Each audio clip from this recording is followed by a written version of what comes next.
Hello, welcome to this tutorial series on distributed systems patterns. I am Balasubramanian. Today we are going to look into an important pattern in distributed systems communication, which is called retry pattern.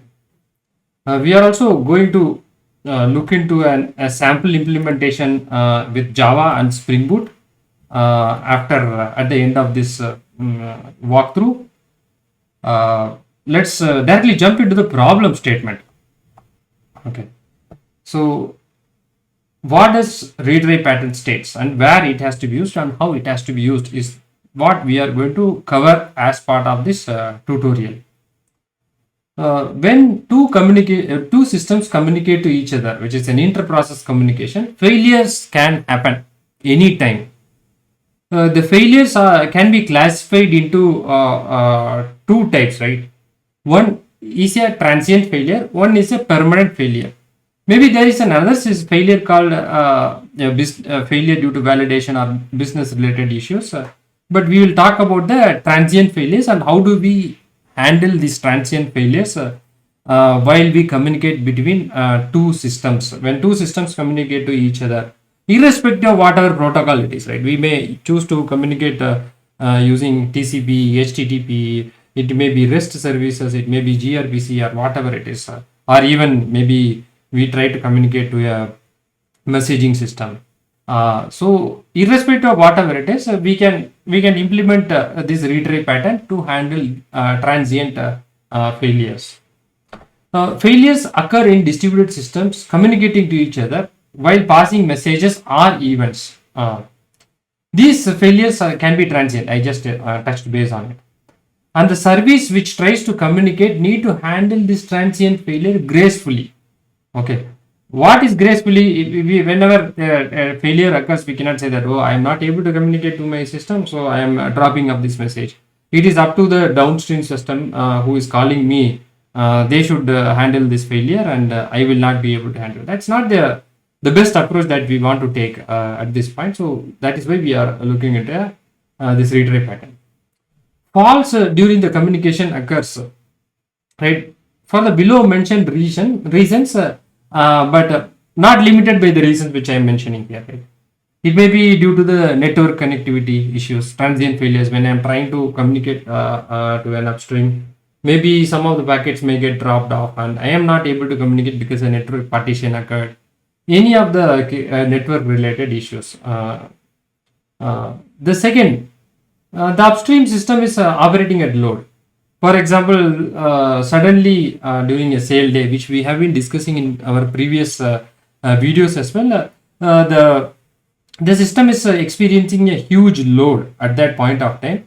So the upstream system is not able to handle our request at that point of time or avail the service that we are trying to communicate. So during that time also we can use this.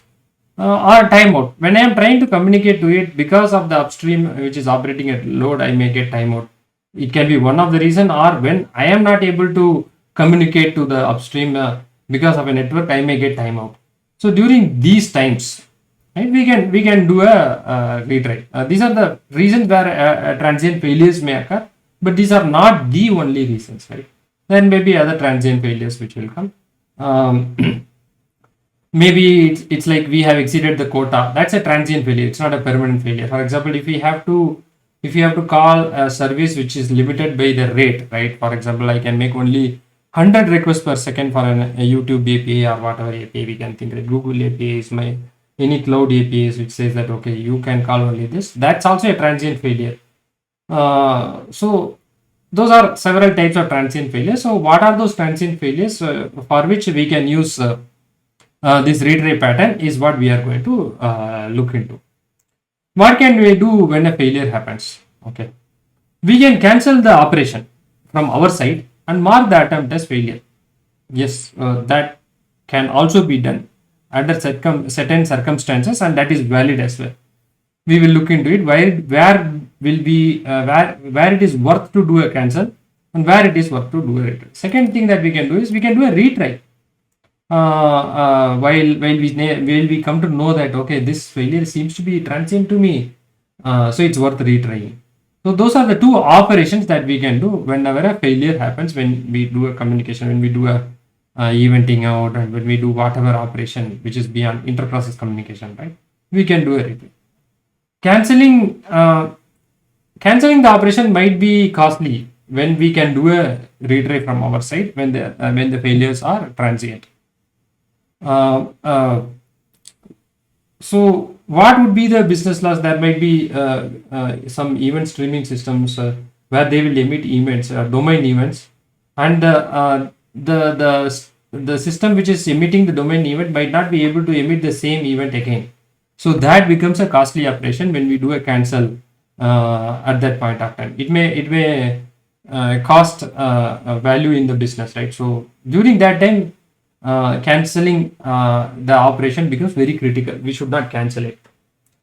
Canceling the operation sometimes is good, right? It's not that we should retry in all the time, right? We can retry only when we want to, but other times we need not as well, right? When there is a business failure, when we know that we are sending a request to the upstream system where some of the mandatory fields which we have to send, it is not sent, so we are getting a 400 bad request. That time we should not do a retry. Or when the server is experiencing maybe we'll talk about the other scenario later, but when the upstream is 100% not able to do anything and it is failure for a long time, then we should cancel the request which is from our side. Those are the two times it is worth to cancel it for a very valid business reason. If the request has to be failed, we should fail the request from our side. That's one time we can cancel. The other time is when there is a failure which is not transient, or the failure takes which a little longer time, then we should cancel the request. Those are the times that we can do a cancel, and it is a very valid scenario. But for the other times, we should do a retry is what my recommendation is, and the pattern also suggests. Transient failures are handled by a very powerful mechanism called retry. So there are different types of retry that we can do. Retry doesn't mean that simply do a for each loop or a do while loop when for a certain amount of time and do it. That's one way of retry. What are the ways that we can do retry is what we are going to look into it. It's not just the retry. Everybody would have heard about when there is a failure, sir, what are you saying? It is, I know to retry. But there are many different types of retry that we can do, which is going to make our systems more resilient. That is the importance of this tutorial, right? We are going to look into 4 different types of retry. One is a simple retry. The second one is the retry with delay. The third is retry with delay and backup. The fourth way, which is the best way I would recommend people to implement retry, is retry with a delay, backup, and adding a jitter to backup. Those are the 4 different ways. Let's look into each one of this, and also we will have chance to look into an implementation as well, right? In a simple retry, we can do a loop and to configure number of times before we say we fail. That's a very simple retry. This makes our system resilient. Yes, it is. It's going to handle. It is going to add resiliency to our systems, right? That's the simplest way of doing this. We can implement using a do while loop till we succeed. The second is retry with a delay. What is the problem with the first approach is what is going to address it, the retry with a delay. While we are doing a retry, we are going to add a constant delay to our retry operation, saying that when I get a failure, I am going to retry it after 1 second. The amount of delay that we are going to add to is configurable. We can make it configurable in terms of enterprise systems, but for the simplicity of the tutorial, let's say that we have a constant delay which is configured as part of the code. We are going to retry after specific number of delay, after this configured amount of delay. When the request happens at 9:15, I'm 15 seconds, and I'm going to add 1 second. 9:15, 16 seconds is what I'm going to retry. So what is the advantage? So we are going to retry after a particular amount of time, so that the upstream which is handling the request, right, it will not be boggled with very millisecond, right? When we get a response back, immediately we retry. It is not going to add any time to the retry. It's like in the next millisecond we can do a retry. That's not what we are doing. We are saying that okay, I'm going to add a delay to it. I'm going to give the upstream system the time to recover. For example, during that 1 second, the upstream system can become alive and they would be able to handle it. If we do a retry without any delay, the chances of us not us, the chances of the request failure of the request is more. So adding a delay is something which is good. That is the second option, right? What is the third option? So I have retried, and you said that okay, I'm going to add a delay to the retry. It seems to be good, right? And what is that we need to do it? Delay with a backup, which is called a constant backup, or we say exponential backup. That's going to be much more helpful. What is this you are saying? What do we need to? Why do we need to backup? What is the need of backup? How it is going to help? Yeah, that's what we are going to look into now. A retry is something we are going to do it for n number of times or a configured number of times, and the delay is something which we are adding it. So what if we are trying to call the service, and the delay is 1 second. So a request comes at x second, and it failed, and after x plus 1 second we are going to retry, and x plus 2 second we are going to retry, and assume that we have 3 retries. X plus 1, x plus 2, x plus 3 is what we are going to retry and stop, and that's it. We are not going to retry. But during this time also, if the transients, the system is not able to come up, we can add some backup, right? So for the first time, I'm going to try it with 1 second delay. Second time, I'm going to add a multiplier to it, which is the backup time, right? I might retry after 2 seconds. Third time, we can try it after 4 seconds, which is a backup. So I am going to give enough time for the upstream to recover from the failure. So we are adding more resiliency. We are gracefully retrying. It's not like we are bombarding. We are gracefully retrying our request. So this is called exponential backup, right? If we say that first, if the more the time that we give, the better the system, the transient failure can be handled. But it cannot be infinite, right? So it's not that I'm going to retry after 10 seconds. Our systems might be bound by the SLAs that we are in. So in this case, we can adhere to, we can have a backup which is in line with our SLA. That we need to keep in mind. Simply after seeing this tutorial, just don't go and introduce a backup which is 2 seconds, where your system has to respond under 2 seconds. So we might have to add a exponential backup which is adherent to our SLAs. Looks like we have implemented everything in a nice way, and then say that okay, we have started retrying, we have added a delay, that is good, and we have added an exponential backup. So we are giving enough time for the upstream system to breathe. Then I think this should be the best way, right? But there is some other way as well, which is backup and jitter.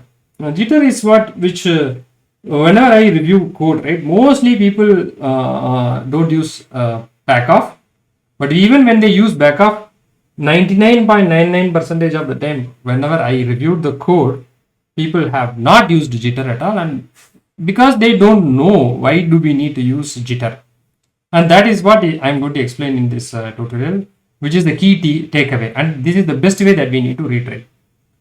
Assume like we have a system which is trying to do a retry. Okay, let me type here a request which happens at x time. Okay, and it fails, and we are going to retry after a delay of x plus. We are going to do a retry after x plus 1 second. So what happens is this request also calls the upstream after the request fails, and it takes 1 second extra, and it introduces a delay to call the upstream service. Here, what we can do is assume like this also fails. So we are going to call after, because we are going to retry for X number of configure times, right? Which can be about 3 or 5 times, right? When we are making the X plus 2 request, we can introduce a backoff, which is of around 2 seconds. Okay, what happens here is we are going to make the next request, which is potentially after 4 seconds. So what during this time, there are higher the chances that the transient delay may get resolved. For example, if the upstream is responding or having too much heavy load, when we take a backup and do an exponential and do an exponential backup and a retry, we are giving enough time for the upstream to go and succeed. So that is what we are going to do it in the exponential backup. Is this going to work? Yes, this is the best thing that we can do at this point of time. Is there a way that is little more better than this? Yes. So what is the problem with this retry with a delay, retry with a backoff, and why we need to add something called jitter? And that's what we are going to look into it. When it comes to jitter, we add, for example, if a upstream service, we are talking about a scenario where we are going to get thousands of requests per second. Okay. And the upstream, somehow or other, the network, there is an outage that everybody is trying to reach to that. There is a network partition occur and people are not able to reach. And what happens with the systems which are communicating to this? They are going to retry at the same time. Okay, and they are going to back up and retry also at the same time. And when the upstream comes, what happens? Suddenly there will be a spike in the request. For example, 1000 requests per second, and also that gets accumulated. So we can see constant spikes in the system during their retry. It's like spikes, it will keep coming like this. So can we do some effort to smoothen the spike? So we can do it. That is what the jitter does. Jitter adds some randomness while it is doing an exponential backup. Let's take this example. X plus 2. We can multiply by the 2 into 1 star point 1 in 1.0001. Okay. 2 into 1.001. So what happens is we are going to try the second request after 2 seconds delay multiplied by 0.001, and this 0.001 is for one request, and whoever is trying to do it, they will have different values. It can be 0.002, it can be 0.003, it can be 0.007 or 0.0097, whatever it is. So what happens is all the requests which are reaching the server would be reaching at very random times, not at a spike. So what will happen when the system comes up, they will not see a spike which is happening at the same millisecond. It will be at very randomly distributed. So since the requests are randomly distributed, we are giving we are smoothening the request. We can say that the pattern that I want to use, the term that I want to use, we are smoothening the retries by avoiding spike at the server from our end. So the client takes the necessary steps to avoid spike at the upstream side, and this is the best way to retry. Let's look into the samples. Okay, let's look into the Java sample. I've used Java here. Maybe you can use any language, and any language will have a way to do a retry. I've come up with a REST controller so that it can be triggered via a postman, and I would be able to demo it. There are three ways that I have tried to demonstrate this example. One is a simple retry. The second is retry with a delay, The third is retry with a delay and backup and jitter. All are handled at the same. I will put little extra effort in explaining the last pattern. I have not come up with 4 different samples, one with backup and one with jitter. We can easily get into how backup with the exponential backup with a delay and jitter happens. Okay, let's look into the simple retry policy. In a simple retry policy, which anybody can do or anybody will be having a knowledge to do it, let's look into this. Is a simulation of an upstream call. Maybe think of this as a DB write, think of this as making HTTP call, or think of this as a message which is getting fired to the message queue. You can think of this. When we are using an API or anything, I cannot simulate a failure. I don't want to write a component which simulates the failure. So I've written a small example when I'm passing in a number, and the number which is a random number which is passed to this method. Whenever the number is modulo, we are doing a modulo operation on that number, and it is modulo 3 is 0, it means the result operation is success, otherwise the resultant operation is failure. Whenever there is a failure, I am throwing an exception which is saying that I am simulating the failure. I am handling the exception here, and I do a do while loop till I succeed or till I exceed the maximum number of times that I can do a retry. I am going to do a retry. And finally, I have exceeded all the attempts. I am going to say that I am not going to retry anymore. It looks like it seems to be a non-transient failure. I am doing it. Here, we can handle only specific types of exceptions as well. But let's take this simple retry in a very simple manner. It's a very, very trivial program. Everybody would know how to implement a do while loop and catch an exception and do a retry. This is what we are doing it. Let's take it's a simple retry. So you see it, the service responded in 114 milliseconds. Are we having any failures here? Yes. I'll clear all and I'll try again so that if there is a failure. There are 2 failures, 2 times.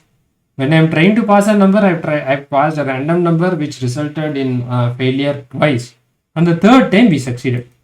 If you see the response time, we are able to respond. The service is able to respond back in 9 milliseconds. Here, we are not waiting or giving enough time for the upstream to recover also. So we are hitting the server till we go have the number of configured till we lose or till we exhaust the number of retries. That's apt term. Till we exhaust on the max retries, we will keep hitting the upstream without any delay. Maybe this is not the right way. If you have some calls like this, if you have implemented retry in your code, please go and change it. And this is not the right way. Although this is a way. Okay. Let's look into retry with a delay. What does this do? Again, we are trying to simulate a failure by doing the same operation. This can be any. I've used a retry annotation which is available in Spring Boot.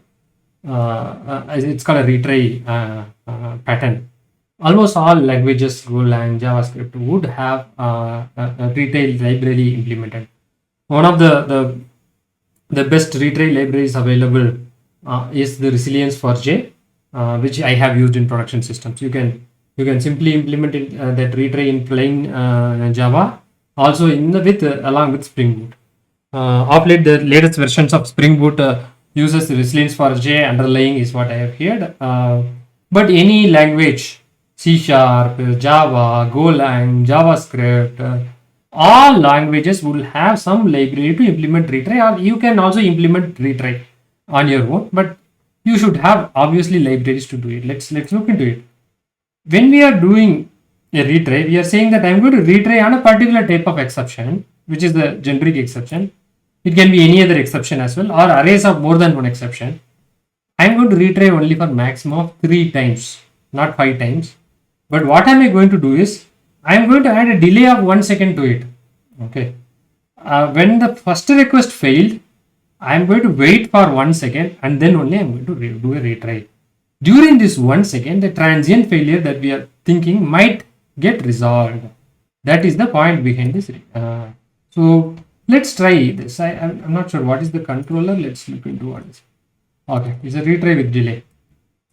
This method, this service is not in line with the REST standards, but this demo is not to demonstrate how we RESTfully implement the service. This demo is just prepared to explain how retry works. Okay.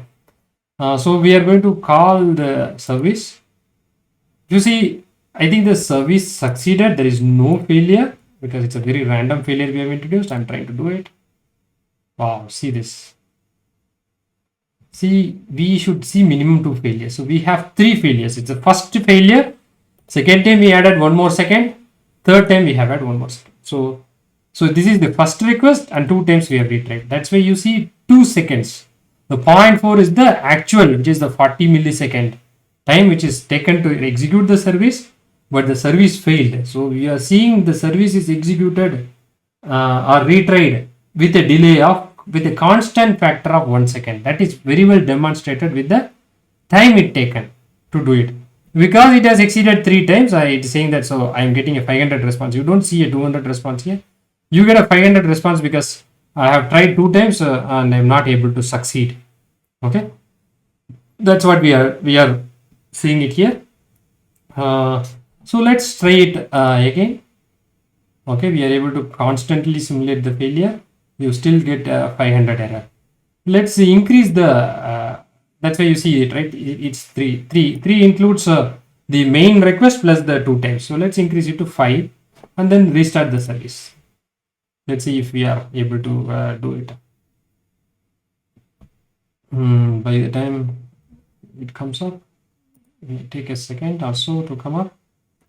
So delay will ensure that the upstream can take enough amount of time or not the fixed amount of time to come up, and we are resilient from our side.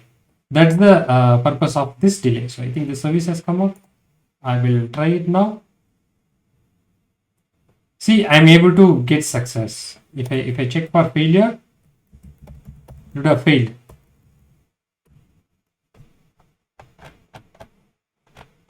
Displaying, retry with the delay, failure, copy, paste. I don't still see a failure, but let me check it again. Retry with the delay, it succeeded, looks like there is no failure. Now also there is no failure, it is succeeding. Let's try one more second. If we are lucky, we will get a failure. Yes, it failed for the first time. It retried after 1 second and it is able to succeed. So that's the first failure that we are able to simulate. Let's look into the backup as well. I think this time we are more lucky. We can see more number of failures. See, it tried for 4 times, which we configured here. So we configured 5 times. It tried 4 times and it failed. The 5 includes the main attempt plus 4 attempt. That we need to be careful while we are implementing these annotations. But 4 times it failed, and if you see the response time it is taken, it's taken 4 seconds. So if it is adding a delay. Okay, with no time, let's look into a different approach. This is the best approach that we want to do, right? Here we are retrying. This is a retry with exponential backup and jitter. Here we are retrying on any exception or more than one exception, like index out of bound exception or whatever you can chain. These are for all these exceptions. I am going to retry is what we are trying. Here the number of retries are reduced. It is 3 because I'm going to do 2 times only. But next time when I am going to do it, let me put 4 so that I will try to do it a constant of 3 times plus the main effort. I am doing a backup of 1 second. I'm going to introduce a delay of 1 second between my request. But after the first delay, I am going to multiply the delay by 2. First failure, it will be with 1 second. Second failure will be with 2 seconds. Third failure will be with 4 seconds. And fourth failure will be with 8 seconds. So we would be able to, we are giving enough time for the upstream to become available. We are giving enough time or we are taking a backup and then we are trying it to ensure that we succeed on this attempt. That's what we are trying to do. Let me clear this log. And what is the controller method for this? I think it should be backed up. So let's try this backed up. It may succeed for the first time also, not sure. Okay, we are able to get into the failure. I think it is successful for the first time. Yeah, it is successful. There is no failure. Control F. Go to retry with backdoor. Check for this log. I think it succeeded. So the first time it is successful. Second time also it is successful. There are no failures if you see it. Let's try to simulate it with failure because it's a random failure. Third time also successful. Let's see if we are okay. We are lucky this time. Okay, it took 5 seconds. Let's see how many failures that we have in the code. Okay, I'm not able to navigate to the code.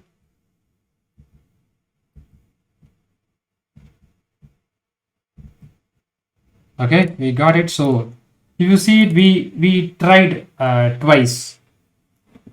The first time it retried, and the second time it tried with a multiplier of 2.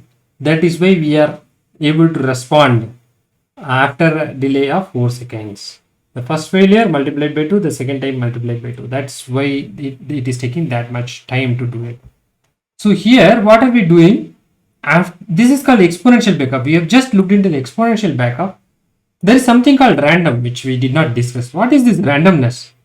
I am going to multiply this or add either of these things can result in the same. If I multiply it by 1.01 or after a delay, I can add a randomness of 0.001 millisecond or whatever random number and then try it. So to smoothen the request. So this is what we are doing here. This annotation does. By default, the random is false. The Spring retry annotation, the developers have, the engineers who have developed data have given the default value of random equal to false. I'm not sure why it is. It could have been true for the betterment of the people who were using it.